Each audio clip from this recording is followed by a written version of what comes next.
Gujarat news સમાચારમાં વાત કરીએ તો વડોદરામાં હરણી તળાવ બોટ દુર્ઘટનામાં હોમાયેલા લોકોના એક બાદ એક મૃતદેહ અંતિમ ક્રિયા માટે નીકળ્યા। ક્યાંક જનાઝો તો ક્યાંક અંતિમ યાત્રા જોવા મળી, જેને લઈને સમગ્ર વડોદરા શોકમગ્ન બન્યું।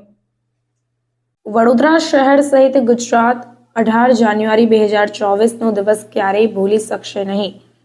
શહેરના હરણી તળાવમાં ન્યૂ સનરાઈઝ સ્કૂલના બાળકો અને શિક્ષકો ફરવા માટે પહોંચ્યા હતા, જ્યાં ક્ષમતા કરતાં વધુ લોકોને બોટમાં બેસાડવામાં આવતા બોટ પલટી મારી ગઈ હતી। આ દુર્ઘટનામાં 12 બાળક અને 2 શિક્ષકોના મોત નીપજ્યા છે। ઘટના બાદ શહેરની 2 હોસ્પિટલમાં મૃતદેહો અને બાળકોના વાલીઓનો વલોપાત દેખાઈ રહ્યો છે। બોટ દુર્ઘટનામાં મૃત્યુ પામેલ બાળકો અને શિક્ષકોના મૃતદેહોની પરિવારજનો દ્વારા અંતિમ વિધિ કરવામાં આવી। ત્યારે પાણીગેટ વિસ્તારમાં એક પરિવાર માટે ખૂબ જ અઘરી સ્થિતિ ઊભી થઈ છે। એક તરફ દીકરી ગુમાવી તેનો જનાઝો તો બીજી તરફ એક દીકરી હોસ્પિટલમાં હજી દાખલ છે। 8 વર્ષીય નેન્સી માછી અને 45 વર્ષીય શિક્ષિકા ફાલ્ગુનીબેન પટેલની અંતિમ યાત્રા નીકળી હતી। બંને મૃતદેહના અંતિમ સંસ્કાર ખાસવાડી સ્મશાનમાં કરાયા। તો બીજી તરફ કિશનવાડી વિસ્તારમાં રહેતા કલ્પેશભાઈ નિઝામાએ તેમના પુત્ર વિશ્વાને આ દુર્ઘટનામાં ગુમાવ્યો। કિશનવાડી વિસ્તારમાં વિશ્વા, કલ્પેશભાઈ નિઝામા અને નેન્સી માછી બંને મૃતક બાળકોને શ્રદ્ધાંજલિ પાઠવવા માટે મોટા હોર્ડિંગ્સ પણ લગાવવામાં આવ્યા। વિશ્વાની માતાએ આક્રાંતિ કરતા જણાવ્યું કે મારા દીકરાને મેં જવા માટે ના પાડી હતી, તેમ છતાં તે જીદ કરીને ગયો અને ઘરે પાછો જ ન આવ્યો। વિશ્વાના પિતાએ રડતી આંખે રોષ ઠાલવતા કહ્યું કે મારી માંગણી છે કે આ ઘટનામાં સંડોવાયેલા તમામ લોકો સામે કડક કાર્યવાહી કરવામાં આવે।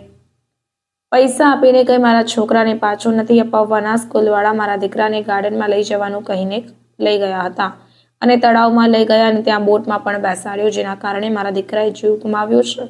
તો મારે હવે ન્યાય જોઈએ છે તેવી માંગણી વિશ્વાના પિતાએ કરી છે। रिपोर्ट नजीर शेख साधे, कैमरामैन आरिफ सैयद, वडोदरा। एक दुख है, दुख का वातावरण पैदा हुआ है इस शहर के अंदर। आप देख सकते हो कि कोई कॉन्ट्रैक्ट लेता है, उसके बाद में सब कॉन्ट्रैक्ट देता है, सेफ्टी जैकेट नहीं पहनाते हैं, कॉरपोरेशन के आदमी वहाँ नहीं है, फायर ब्रिगेड के कोई साधन नहीं है, सब कुछ नहीं है।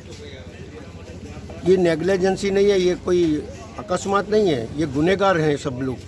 क्योंकि अकस्मात तो पहले हो चुका सुसागर में, उसको भी देख के नहीं जागे और फिर से रुपये कमाने की दानत में लोगों के बच्चों को जिस तरह से मौत के मुंह में डाल दिया है कि तमाम जितने भी आगे वाहन हुए, पीछे वाले हुए, जो है वो सबको अंदर डालना चाहिए। मौत 302 का गुना दाखिल करना चाहिए और कड़क से कड़क सजा होना चाहिए। इन परिवार को न्याय मिलना चाहिए। सरकार क्या कर रही है? एक जन 2 लाख रुपए की बात कर रही है, 6 लाख रुपए की बात कर रही है। क्या इनके बच्चों को वापस दे देगी ये सरकार? सवाल, इनको न्याय मिले, इनको मुआवजा भी बराबर मिले और लड़ाई बराबर चलती चाहिए। आज जितने भी कॉन्ट्रैक्ट चल रहे हैं इस प्रकार के तमाम कॉन्ट्रैक्टरों को कैंसिल करना चाहिए, ऐसी मेरी मांग है। छोकरो के छोकरी गुमावे અને એની પર જે દુઃખનો પહાડ તૂટી પડ્યો હોય એ દુઃખને આપણે વર્ણવી ના શકીએ એટલું મોટું દુઃખ હોય છે। અને વડોદરામાં જ્યાં જ્યાં આ બનાવ જેટલા બાળકોએ જીવ ગુમાવ્યો છે, અમે મોટાભાગે બધાના ઘરે જવાનો પ્રયત્ન કરીને અમે એમને સાંત્વના આપી રહ્યા છે કે ભગવાનને પ્રાર્થના કરીએ કે એમના આત્માને શાંતિ આપે, એમના કુટુંબને સહન કરવાની શક્તિ આપે। પરંતુ આ જે બનાવ બન્યો છે આ માનવ સર્જિત આપદા છે, આ કુદરતી નથી। અને એક બોટ પર જેમાં 14 લોકો બેસી શકે એમાં 25-30 લોકોને બેસાડ્યા, એટલે વિચાર કરો કે ઓવરલોડેડ થઈ ગઈ, જેના કારણે આ દુર્ઘટના થઈ।